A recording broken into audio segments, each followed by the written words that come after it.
Hi hello నమస్తే. నేను మీ కట్ట కార్తీక్. హూ కిల్డ్ బాబాయ్ ఈ విషయం ఇప్పటికీ తేలేదు. కానీ ఈ కేసులో కీలక సాక్షులుగా ఉన్నటువంటి ఒక్కొక్కరి మరణం మాత్రం జరుగుతూ పోతా ఉంది. ఇటీవలే మీ అందరికీ తెలుసు, doctor YS Abhishek Reddy neuro problem తోటి చనిపోయారని వార్తలు. అది మర్చిపోకముందే వైఎస్ వివేకానంద రెడ్డి గారి గేటు వాచ్మెన్గా పనిచేసినటువంటి రంగయ్య అనుమానాస్పదలో వృత్తి జరగడం జరిగింది. అది అనారోగ్య కారణాలతో చనిపోయినట్టు చెప్తా ఉన్నారు. అయితే ఈ చావుల వెనకాల ఉన్నటువంటి అసలు కారణాలు ఏంటి అనేటువంటిది మాట్లాడుకునే ప్రయత్నం చేద్దాం. మనతో ఉన్నారు ప్రముఖ సామాజిక రాజకీయ విశ్లేషకులు కొత్త రాజేంద్రబాబు గారు. నమస్కారం. నమస్తే సార్, వైఎస్ వివేకానంద రెడ్డి గారి హత్య కేసులో సాక్షులుగా ఉన్నటువంటి వాళ్ళు, ఆ కేసు గురించి అవగాహన ఉన్నటువంటి వాళ్ళు ఒక్కరిగా చనిపోతూ ఉన్నారు. లేటెస్ట్గా వైఎస్ అభిషేక్ రెడ్డి గారు చనిపోయారు. ఇప్పుడు వెరీ లేటెస్ట్గా వాచ్మెన్ రంగయ్య చనిపోయారు. ఎలా చూడాల్సినటువంటి అవసరం ఉంది ఈ చనిపోవటం? ఈ అనారోగ్య కారణంతో చనిపోయారా లేదా ఇంకేదైనా కారణాలు ఉన్నాయా? ఆంధ్రప్రదేశ్ రాష్ట్ర ప్రజలంతా కూడా ఎన్నో సంవత్సరాల నుంచి ఎంతో ఆసక్తిగా ఎదురు చూస్తున్న ఒక క్వశ్చన్కి ఆన్సర్ కోసం ఎదురు చూస్తున్నారు. క్వశ్చన్ ఏంటంటే, హూ కిల్డ్ బాబాయ్? ఆ క్వశ్చన్కి ఆన్సర్ దొరుకుతుందని సునీత వేరే పోరాటం చేస్తూ ఉంది. ప్రజలంతా ఎదురు చూస్తూ ఉన్నారు. సునీత కానీ, షర్మిల కానీ, జగన్ రెడ్డి గారి తల్లి కానీ, కుటుంబ సభ్యులు కానీ దీనికి కారణం వైఎస్ జగన్ రెడ్డి, అవినాష్ రెడ్డి అని స్పష్టంగా పత్రికాముఖంగా చెప్పడం జరిగింది. 2024 ఎలక్షన్లో షర్మిల గారు క్యాంపైనింగ్లో కూడా చెప్పడం జరిగింది. అవును, వీళ్ళ కారణం వీళ్ళే అని.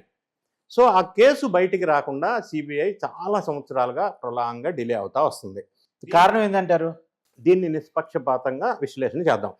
వైఎస్ వివేకానంద రెడ్డి గారు చనిపోయింది March 15, 2019.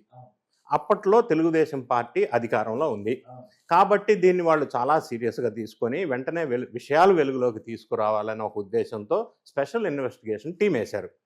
అది విచారణ చేస్తున్న సందర్భంలో తెలుగుదేశం పార్టీ ప్రభుత్వం ఓడిపోయి వైఎస్ఆర్ కాంగ్రెస్ పార్టీ అధికారంలోకి వచ్చింది ఆంధ్రప్రదేశ్లో. ప్రజలంతా ఏం ఆశించారంటే, అన్న వచ్చాడు అధికారంలోకి, బాబాయ్ హత్య తొందరలో వెలుగులోకి వచ్చి నిందితులకి శిక్ష పడుతుంది అని ఆశించారు.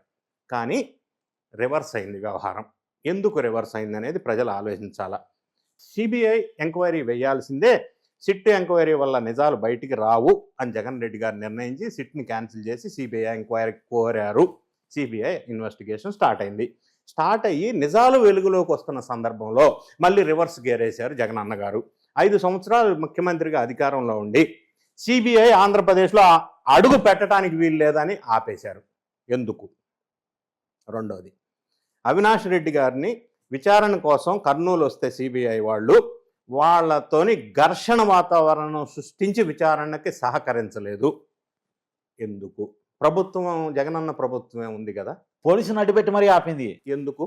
మూడోది, భారతదేశ చరిత్రలో జరగంది సిబిఐ ఎంక్వైరీ ఆఫీసర్ విచారణ అధికారి మీద ఆంధ్రప్రదేశ్ పోలీసుల చేత ఉల్టా కేసు పెట్టించారు.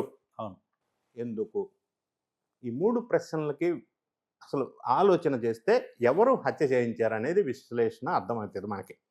సో ఇది ఇట్లా ఉన్న నేపథ్యంలో సునీత గారు మొదల నుంచి చెప్తున్నారు జగన్ రెడ్డి, అవినాష్ రెడ్డి గారు దీనికి మూల కారణం అని. సరే, అది పక్కన పెడదాం. కేసు గురించి పోరాడుతుంది.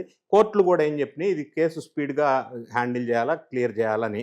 రెండోది, ప్రజాప్రతినిధుల మీద వచ్చిన కేసులు ఒక టైం బౌండ్ పెట్టుకొని దాని మీద క్లియరెన్స్ చేయాలని ఆదేశాలు కూడా కోర్టు ఇవ్వడం జరిగింది. ఏదేమైనా రకరకాల కారణాల వల్ల, మీరు అడిగినట్టు అప్పట్లో కేంద్రంలో అధికారంలో ఉన్న ప్రభుత్వం అండదండల వల్ల, సిబిఐ ఒక స్వతంత్ర ప్రతిపత్తిగా సంస్థ కాబట్టి నేషనల్లో బీజేపీ అండదండల వల్ల కొంత డిలే అయింది. రెండోది, వీళ్ళు అందులో ఇరుక్కుంటారు కాబట్టి కేసుని క్లోజ్ కాకుండా ప్రొలాంగ్ చేసుకుంటూ వచ్చి ఉండవచ్చు. ఈ నేపథ్యంలో ఈ హత్యలో చూసిన వాళ్ళు కానీ, ఉన్నవాళ్ళు కానీ, సాక్షులు కానీ, ఈ కేసుకి సంబంధించిన వాళ్ళు కానీ ఒకరి తర్వాత ఒకరు అనుమానాస్పద మృతి పరంపర కొనసాగుతూనే ఉంది. అవును, ఎందుకు అంటే, ఫ్యాక్షనిస్టులకి, ఈ హత్య రాజకీయాలు చేసే వాళ్ళకి ఒక ఫిలాసఫీ ఉంటుంది. అదేంటంటే, సాక్షుల్ని రూపుమాపేసేయాల, సాక్షుల్ని మొత్తం జీరో చేస్తే కేసు నీరు గారిపోద్ది అనేది వాళ్ళ ఫిలాసఫీ. సరే, ఇక్కడ మాట వినపడుతుంది. గతంలో పరిటాల రవి హత్య కేసులో ఏం జరిగిందో వైఎస్ వివేకా గారి హత్య కేసులో కూడా అదే జరుగుతుంది. కరెక్ట్. గతంలో చేసిన ఫార్ములా ఇదే.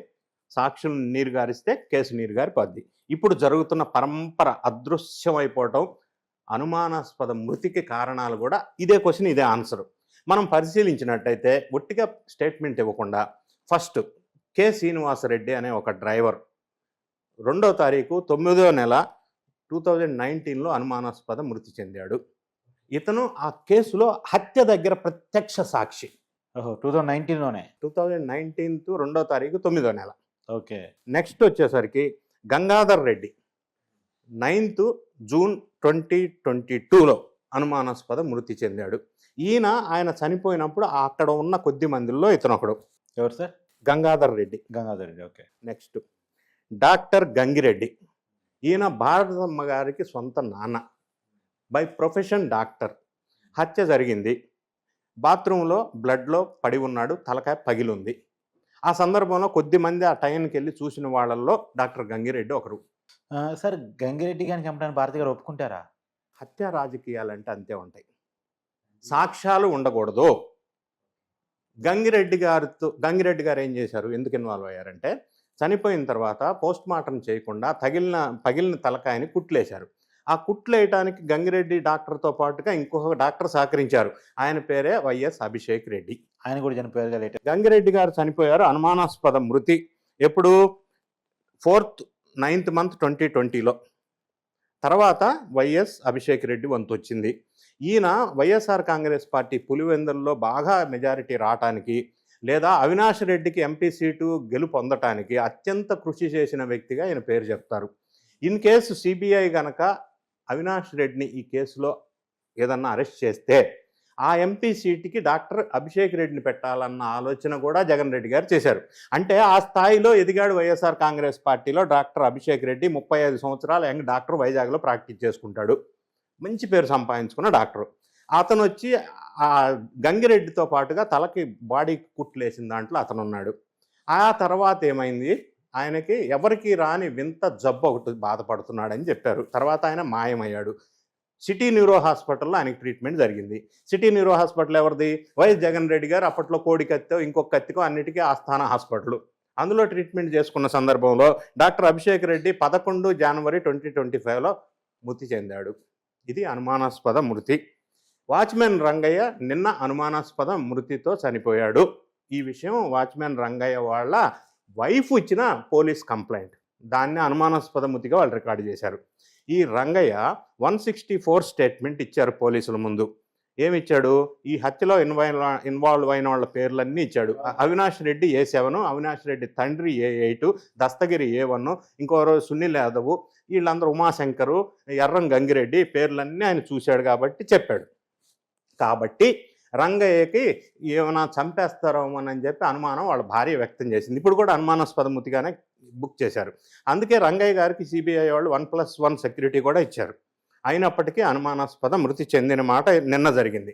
ఇవన్నీ పక్కన పెడితే, ఆ రోజు పులివెందుల్లో వైఎస్ వివేకానంద హత్య జరిగిన రోజు హైదరాబాద్ నుంచి 2 పెద్ద తలకాయలు కారులో మాట్లాడుకుంటూ పులివెందులు వెళ్ళారు బై రోడ్డు. వాళ్ళు సంభాషణ ఎవరెవరితో, జగన్ రెడ్డితోటో సజ్జల రామకృష్ణారెడ్డితోటో అలా మాట్లాడని చాలా రహస్యాలు ఫోన్లో మాట్లాడారు. నెక్స్ట్ డే ఆ డ్రైవర్ చనిపోయాడు, అనుమానాస్పద మృతి. ఓకే. తర్వాత నెక్స్ట్ ఈయనున్నాడు కదా మన దస్తగిరి అందులో A1 అప్రూవర్గా మారినప్పుడు ఆయన క్లియర్గా చెప్పాడు 20 లక్షలు ఇచ్చారని. అదే దస్తగిరి చెప్పాడు ఆయన జైల్లో ఉన్నప్పుడు జైల్లోనే ఆయన హతమార్చడానికి కుట్ర ప్లానింగ్ జరిగిందన్నాడు. ఆ పేర్లు కూడా బయటపెట్టాడు. ఆయనకు కూడా ప్రాణహాని ఉంది అని ఆయన స్వయంగా ప్రకటించాడు. ఈ పరంపర అంతా చూసుకుంటూ ఉన్నట్టయితే ఆ సాక్ష్యాలు కానీ అందులో ఇన్వాల్వ్ అయిన కానీ 1 by 1 అనుమానాస్పద మృతితో చనిపోతున్న సందర్భం మనకు తెల్లం అవుతా ఉంది. ఈ పరిస్థితి ఎట్లా ఉంటే మరి ఈ కేసులో జగన్ రెడ్డి గారి పార్ట్నరు వైఎస్ఆర్ కాంగ్రెస్ పార్టీలో A2, ఆయన నేరాల్లో A2 కొన్న విజయసాయి రెడ్డి గారు మొన్న బయటకు వచ్చిన తర్వాత వివేకానంద రెడ్డి గుండెపోటుతో చనిపోయినట్టు ఎందుకు చెప్పారు అని అడిగితే అవినాష్ రెడ్డి చెప్పమన్నాడు, చెప్పా అన్నాడు. అంటే రేపటి రోజున నెక్స్ట్ విజయసాయి రెడ్డికి ఏమన్నా ప్రాణహాని జరగబోతుందా? ఆయనకు కూడా చాలా విషయాలు అవినాష్ రెడ్డి ద్వారా ఈ కేసుకు సంబంధించిన విషయాలు తెలుసు కాబట్టి. అవునా? ఎస్. సునీత గారు నెక్స్ట్. సునీత గారు ఒకే ఒక వ్యక్తి దీన్ని వీరోచితంగా తేల్చాలని పోరాడుతున్న వ్యక్తి. వీళ్ళిద్దరు కనుక ఈ కేసులో నుంచి మాయమైతే కేసే ఉండదు, నీరుగారిపోద్ది. ఆ విధమైన కుట్ర కూడా వీళ్ళు పన్నుతారా? కాబట్టి వీళ్ళిద్దరికి ఏం జరగకూడదు అని మనం కోరుకుంటున్నాం. ఆ విధంగా గవర్నమెంట్ చర్యలు తీసుకోవాలా, వీళ్ళకి ఏం కాకుండా కేసు క్లియర్ అవ్వాలా, అసలు దోషులకి శిక్ష పడాలా అని మనం కోరుకోవాలా. Okay, thank you sir. Thank you.